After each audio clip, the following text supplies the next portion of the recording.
My dear souls, I'm deeply happy that I can speak to you a little about life. In human life, there is much pain and much suffering. It is difficult to find a person who is truly living or who experiences a sense of blessedness. If we ask ourselves or our neighbors, we find that life is filled with sadness, hopelessness, and darkness. Very few people have light in their eyes or a song in their hearts.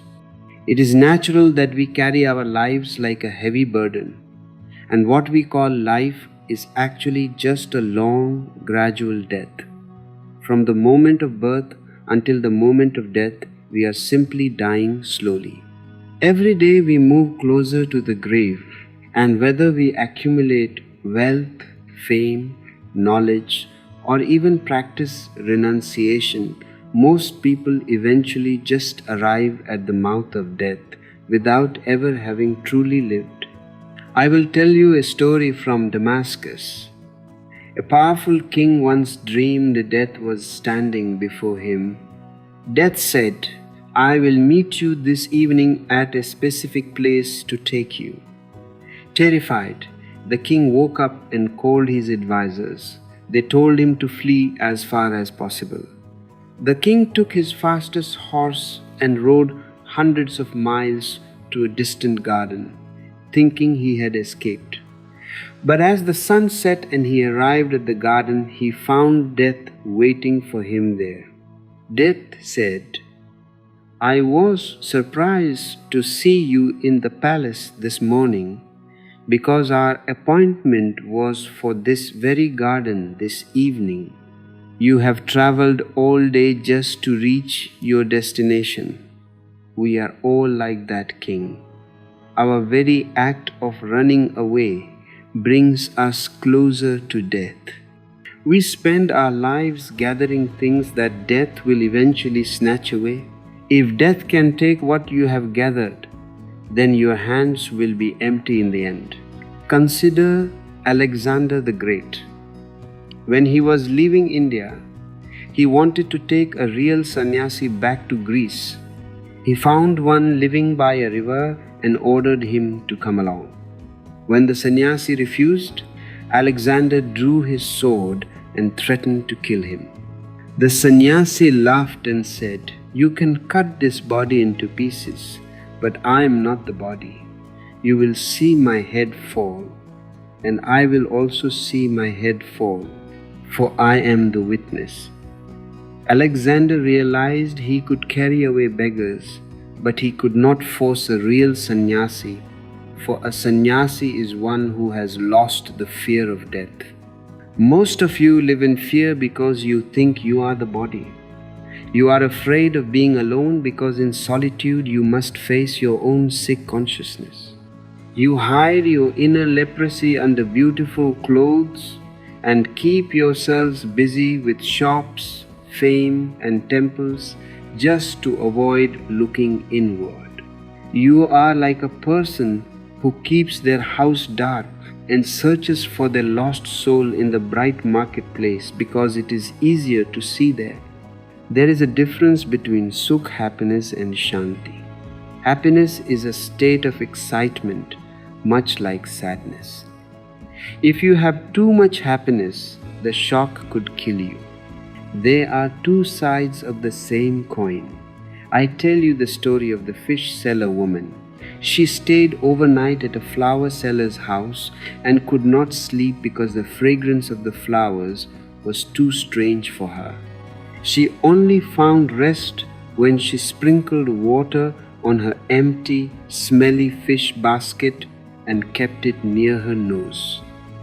What you call happiness is often just the comfort of your old, smelly habits. I am not here to give you an ideal to follow. Following an ideal is a form of spiritual suicide. We tell children to be like Rama or be like Buddha, but no one can be like anyone else. You are unique and unparalleled creation of the universe. If a rose tries to be a lotus, it will fail and the garden will be poorer. Imitation is a disease. Look at the spontaneous boy from the rival temple.